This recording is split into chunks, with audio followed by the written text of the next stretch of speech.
Hello, नमस्कार दोस्तों एक बार फिर से आपका मेरे YouTube चैनल पर स्वागत है। दोस्तों, हम लोग ट्रांसफार्मर के बारे में पढ़ रहे हैं। इसके पहले मैं आपको ट्रांसफार्मर से संबंधित कई वीडियो प्रोवाइड कर चुका हूं। आज हम लोग देखेंगे एक परिणामित्र का तुल्य वैद्युत परिपथ हम लोग कैसे बनाते हैं, यानी equivalent electrical circuit of transformer. चूँकि एक ट्रांसफार्मर के बारे में अच्छे से एनालिसिस करने के लिए हमें ट्रांसफार्मर का इक्विवेलेंट सर्किट बनाने की आवश्यकता होती है। जैसे मैं कहूं कि ट्रांसफार्मर में प्राइमरी साइड में टोटल कितना लॉसेज हो रहे हैं, सेकेंडरी साइड में कितना लॉसेज हो रहे हैं। अगर लॉसेज की हम लोग गणना कर पा रहे हैं तो उसके आधार पर ट्रांसफार्मर की इफ़िशियंसी दक्षता के बारे में भी हम लोग बता पाते हैं। अगर हम लोग लॉसेज की गणना कर पाते हैं तो ट्रांसफार्मर में होने वाले वोल्टेज ड्रॉप की गणना कर पाते हैं। इसी तरह से ट्रांसफार्मर में रेगुलेशन के बारे में हम लोग बता पाते हैं। ये सभी जानकारी हमें एक ट्रांसफार्मर के तुल्य परिपथ से प्राप्त होता है। तो ये एक बहुत ही इम्पॉर्टेंट टॉपिक होता है और बच्चों को समझना बहुत ज़रूरी है।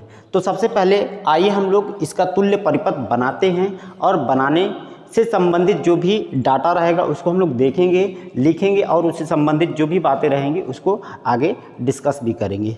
तो सबसे पहले अगर आपको ट्रांसफार्मर का इक्विवेलेंट सर्किट डायग्राम बनाना है तो एक ट्रांसफार्मर आपको सबसे पहले बनाने के लिए ढंग आना चाहिए। तो दोस्तों, जैसा कि आप जानते हैं ट्रांसफार्मर का जो मेन भाग होता है उसका ये क्या है, कोर है।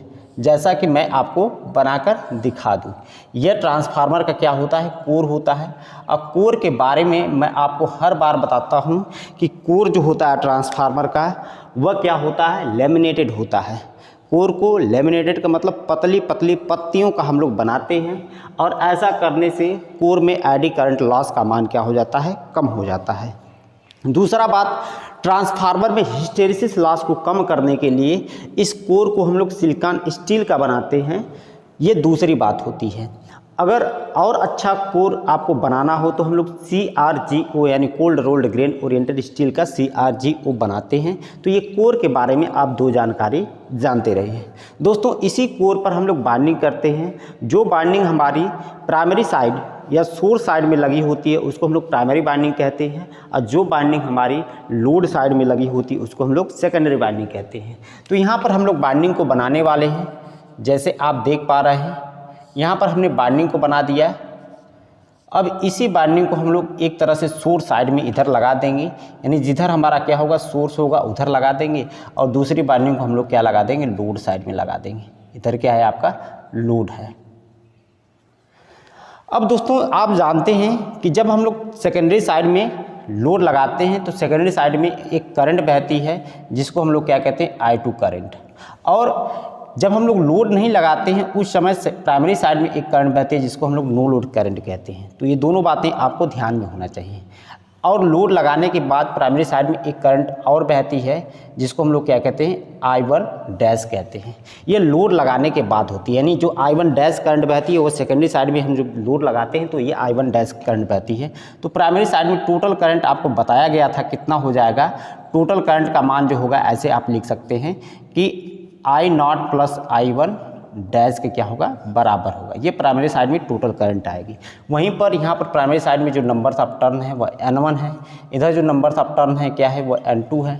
इधर जो इंड्यूस्ड EMF होगा E2 होगा और इधर जो इंड्यूस्ड EMF होगा वह कितना होगा, E1 होगा। ये सब सारी चीज़ें आपको बता दिया गया। इधर जो आप सोर्स वोल्टेज लगाएंगे उसका मान V1 होगा और जो इधर लोड के क्रॉस में वोल्टेज मिलेगा उसका मान क्या होगा, V2 होगा। दोस्तों, इतनी जानकारी आपको बताया गया है। इसके बाद जब हम इसको सोर्स से लगा देंगे तो यहाँ पर आपने ये भी बताया था कि इसका फ्लक्स पैदा होगा जिसको हम लोग मेन फ्लक्स कहेंगे। और ये मेन फ्लक्स क्या होता है, हमारा कोर में सेटअप होता है। ऐसे कोर में क्या होता है, सेटअप होता है। और इसकी दिशा को भी आप दिखा सकते हैं, ऐसे हमारा मेन फ्लक्स क्या करता है, कोर में सेटअप होता है। दोस्तों, ये जो ट्रांसफार्मर है, ये ट्रांसफार्मर एक्चुअली में इस तरह का होता है, यानी इसका एक तरह से मैकेनिकल डिज़ाइन ट्रांसफार्मर का इस तरह से कुछ देखने को मिलता है। यानी ट्रांसफार्मर जब बना होता है तो उसके कोर पर ये हम लोग बाइंडिंग करते हैं, तो बाइंडिंग को दिखाते हैं, उसके कोर को दिखाते हैं, उसमें जो सोर्स लगाते हैं उसको दिखाते हैं। परंतु जब इसका हम लोग इलेक्ट्रिकल सर्किट डायग्राम बनाते हैं तो इसमें हम लोग बाइंडिंग के रेजिस्टेंस को दिखाते हैं, बाइंडिंग के रिएक्टेंस को दिखाते हैं, बाइंडिंग के इम्पीडेंस को दिखाते हैं। उसी तरह से हम लोग सेकेंडरी साइड में भी बात करते हैं। तो सेकेंडरी साइड का जो बाइंडिंग होता है उसके रेजिस्टेंस, उसके इंडक्टेंस, उसके इम्पीडेंस को हम लोग दिखाते हैं। तो आइए इसका इलेक्ट्रिकल सर्किट डायग्राम कैसे बनता है इसके बारे में हम लोग चर्चा करते हैं। तो यहाँ पर हम लोग इलेक्ट्रिकल सर्किट डायग्राम बनाने वाले हैं, यानी electrical circuit diagram of transformer. Electrical circuit diagram हम लोग ट्रांसफार्मर का बनाने वाले हैं। तो दोस्तों जैसा कि आप जान रहे हैं, ये ट्रांसफार्मर का ये प्राइमरी वाइंडिंग है और जो प्राइमरी वाइंडिंग में इसका रेजिस्टेंस होगा उसको हम लोग क्या कहेंगे, R1 कहेंगे। प्राइमरी साइड में जो रिएक्टेंस होगा उसको हम लोग क्या कहेंगे, XL1 कहेंगे। वहीं पर प्राइमरी साइड में जो नो लोड करंट बहेगी I0 करंट बहेगी। ये हमारी नो लोड करंट है जो कि प्राइमरी साइड में बहती है।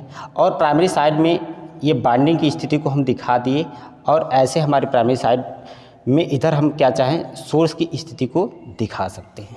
दोस्तों यह हमारा बाइंडिंग है, बाइंडिंग में ट्रांसफार्मर की स्थिति को दिखा दिया। उसी प्रकार से हम लोग सेकेंडरी साइड में यहाँ पर सेकेंडरी साइड के रेजिस्टेंस को, सेकेंडरी साइड के रिएक्टेंस को और सेकेंडरी साइड में हम लोग चूँकि लोड को लगाते हैं तो यहाँ पर लोड की स्थिति को हम लोग दिखाने वाले हैं। ये आपका क्या है, लोड है, ये लोड है। अब आप जान रहे हैं कि यहाँ पर जो वोल्टेज आपका पैदा होगा उसको हम लोग क्या कहेंगे, E2 कहेंगे। यहाँ पर जो वोल्टेज पैदा होगा उसको E1 कहेंगे। इतनी चीज़ें आपको, यानी प्राइमरी साइड में जो वोल्टेज पैदा होगा उसको E1 और सेकेंडरी साइड में जो वोल्टेज पैदा होगा उसको E2 हम लोग कहने वाले हैं। अब ये जो हमारे नो लोड करंट होती है दोस्तों, इसके दो कंपोनेंट, दो घटक आपको बताया गया था।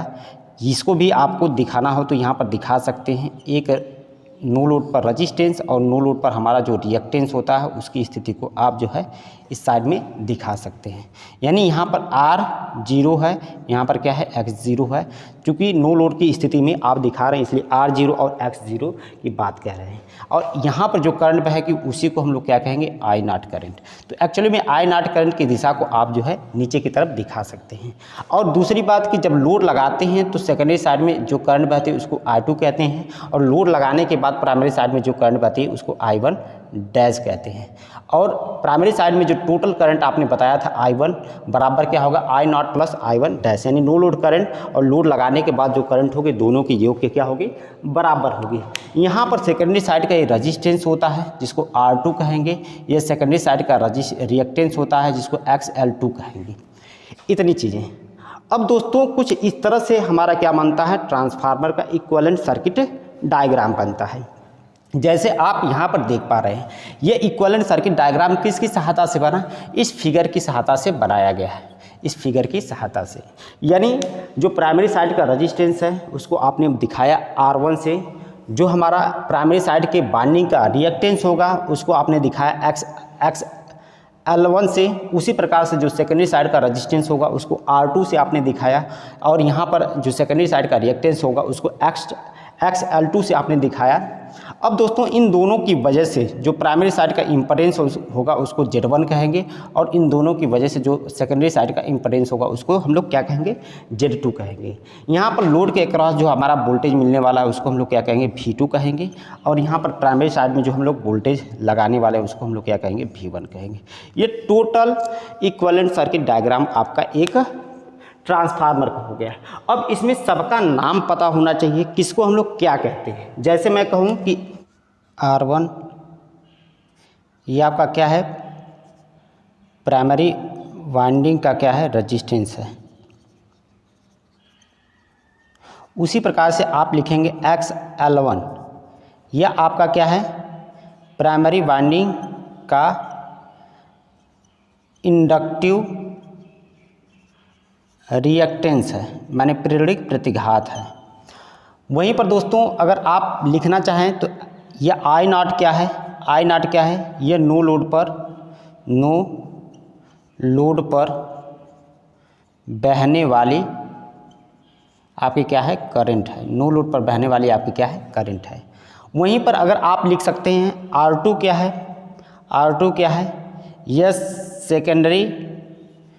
सेकेंडरी वाइंडिंग का क्या है, आपका रेजिस्टेंस है।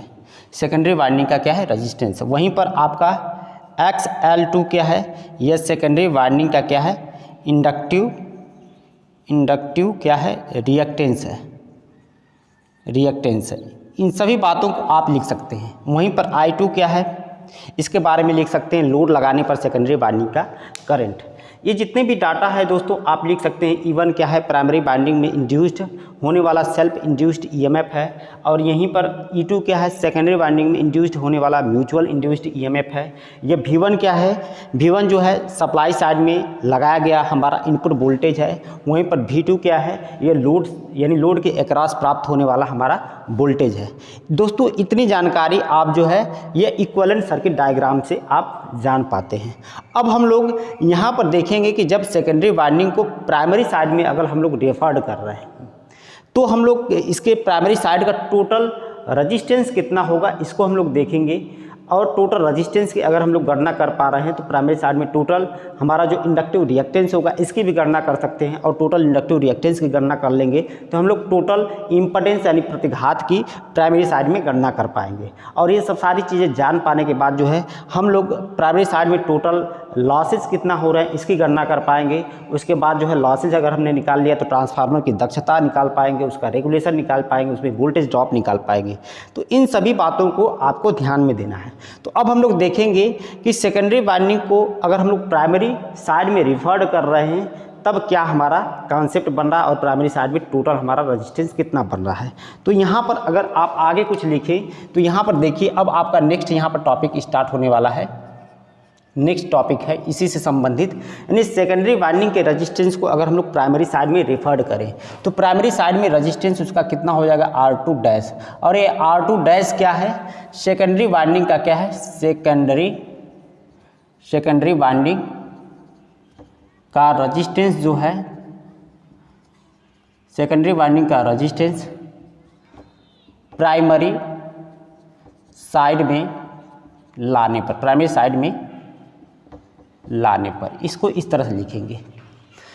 अब जब सेकेंडरी वाइंडिंग के रजिस्टेंस को प्राइमरी साइड में लाएंगे तो प्राइमरी साइड में टोटल रजिस्टेंस जो होगा R01 इतने के बराबर होगा। और R01 की बात करें तो इसको आप क्या लिखेंगे, यह प्राइमरी साइड का क्या है टोटल आपका क्या होगा रजिस्टेंस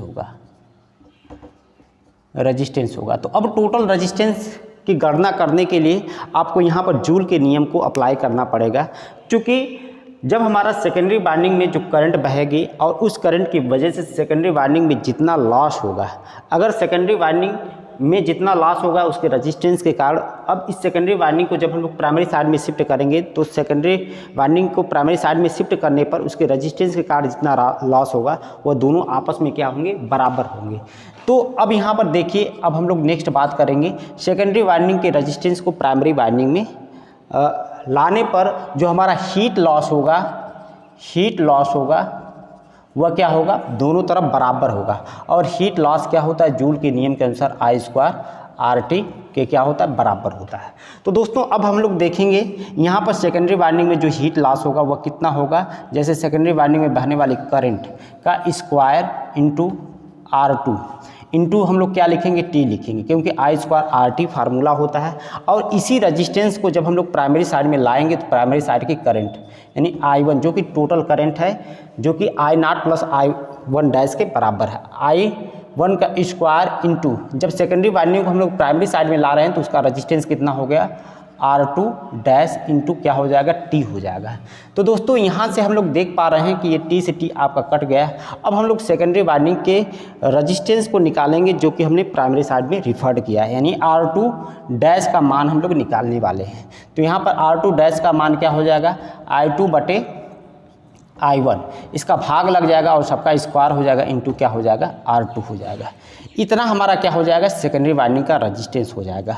और आप जानते हैं ट्रांसफार्मर रेशियो I1/I2 का जो अनुपात होता है वह किसके बराबर होता है, K के। तो I2/I1 का मान 1/K हो जाएगा, यानी R2 डैश का मान किसके बराबर हो जाएगा, 1/K। और यह क्या हो जाएगा, स्क्वायर हो जाएगा, क्योंकि इसका क्या है स्क्वायर इंटू क्या हो जाएगा, R2 हो जाएगा। तो दोस्तों इतनी चीज़ें आप जो है सेकेंडरी वाइंडिंग के रजिस्टेंस को प्राइमरी साइड में लाने पर लिख सकते हैं। यानी जब सेकेंडरी वाइंडिंग के रेजिस्टेंस को प्राइमरी साइड में लाते हैं तो ट्रांसफार्मर का जो ट्रांसफॉर्मेशन रेशियो होता है उसके स्क्वायर से हम लोग भाग दे देते हैं, और प्राइमरी साइड के रेजिस्टेंस को जब सेकेंडरी साइड में रिफर्ड करते हैं तो हम लोग ट्रांसफार्मर रेशियो से क्या करते हैं, गुणा करते हैं। तो उसको आगे हम लोग देखेंगे। अब यहाँ पर हमने इतना निकाल लिया, इसको और क्या लिख सकते हैं, R2 बटे क्या लिख सकते हैं, K स्क्वायर लिख सकते हैं। अब हमने बताया कि जो ट्रांसफ़र किए रेजिस्टेंस को सेकेंडरी साइड के रेजिस्टेंस को प्राइमरी साइड में, तो प्राइमरी साइड का टोटल रेजिस्टेंस R01 ये कितना हो जाएगा, तो प्राइमरी साइड का जो रेजिस्टेंस है वह R1 है प्लस यह R2 डैश हो जाएगा, और ये R2 डैश का मान यहाँ से आप लिख सकते हैं। तो ये प्राइमरी साइड का हमारा क्या होगा, टोटल रेजिस्टेंस होने वाला है। तो अब दोस्तों प्राइमरी साइड का टोटल रेजिस्टेंस आपने निकाल लिया, तो प्राइमरी साइड का टोटल रिएक्टेंस X01 भी आप निकाल सकते हैं। तो प्राइमरी साइड का reactance XL1 plus secondary side का अगर रिएक्टेंस को हम लोग प्राइमरी साइड में लाएंगे तो XL2 का क्या हो जाएगा, डैश हो जाएगा। यहाँ पर हमारा इन दोनों को मिलाएंगे तो ये हमारा क्या हो जाएगा, प्राइमरी साइड का टोटल हमारा क्या हो जाएगा, इंडक्टिव रिएक्टेंस का मान निकल के आएगा। और जहाँ XL2 क्या है, सेकेंडरी साइड के इंडक्टिव रिएक्टेंस को प्राइमरी साइड में लाने पर जो होगा इसका टोटल इंडक्टिव रिएक्टेंस है। वहीं पर अगर ये दोनों मान पता हो गया तो हम लोग प्राइमरी साइड के टोटल इम्पीडेंस को ज्ञात कर सकते हैं, जिसको Z01 से हम लोग प्रदर्शित करेंगे। और Z01 बराबर हो जाएगा रूट में क्या हो जाएगा, R01 का होल स्क्वायर प्लस X01 का होल स्क्वायर। तो इतना हमने क्या किया है, इम्पीडेंस का, रिएक्टेंस का और रेजिस्टेंस, यानी total impedance, total reactance, total हम लोग रिएक्टेंस और टोटल इम्पीडेंस की गणना कर लिए। किसकी वजह से, जब प्राइमरी साइड के रेजिस्टेंस को हमने सेकेंडरी साइड के रेजिस्टेंस को हम लोग प्राइमरी साइड में लाए, तो प्राइमरी साइड में टोटल रेजिस्टेंस कितना होगा, टोटल रिएक्टेंस कितना होगा और टोटल इम्पीडेंस कितना होगा। अब दोस्तों इसी तरह से हम लोग देखेंगे कि प्राइमरी साइड के रेजिस्टेंस को जब, यानी प्राइमरी साइड के रेजिस्टेंस को हम लोग सेकेंडरी साइड में लेकर जा रहे हैं तब क्या होने वाला है। तो अब नेक्स्ट हम लोग लिखेंगे प्राइमरी साइड के रेजिस्टेंस को जब सेकेंडरी साइड में लेकर जाएंगे तब जो है हमारे पास क्या क्या बातें आएंगी। अब इतना हम लोग मिटा देंगे, अगर आप चाहें तो इसको नोट डाउन कर सकते हैं, इसको उतार सकते हैं। तो थोड़े समय के लिए मैं आपको समय दे रहा हूँ, आप इसको लिख लीजिए, स्क्रीनशॉट ले लीजिए, फिर आगे मैं आपको पढ़ाता हूँ। तो दोस्तों अब आइए हम लोग देखते हैं कि प्राइमरी साइड के रेजिस्टेंस को सेकेंडरी साइड में रिफर्ड करने पर क्या होता है। अब नेक्स्ट हमारी यहीं पर बात हम लोग करेंगे प्राइमरी साइड के रेजिस्टेंस को सेकेंडरी साइड में रिफर्ड करने पर, यानी हमारी नेक्स्ट हेडिंग रहेगी प्राइमरी साइड के रेजिस्टेंस को सेकेंडरी साइड में लाने पर। तो जब हम प्राइमरी साइड के रेजिस्टेंस को सेकेंडरी साइड में लेकर जाएंगे तो उसका मान R1 डैश हो जाएगा, और R1 डैश है क्या, ये प्राइमरी साइड का रेजिस्टेंस सेकेंडरी साइड में लाने पर होगा। यानी प्राइमरी साइड का हमारा क्या है, ये रेजिस्टेंस है, इसको सेकेंडरी साइड में लाने पर होगा, सेकेंडरी साइड पर लाने पर।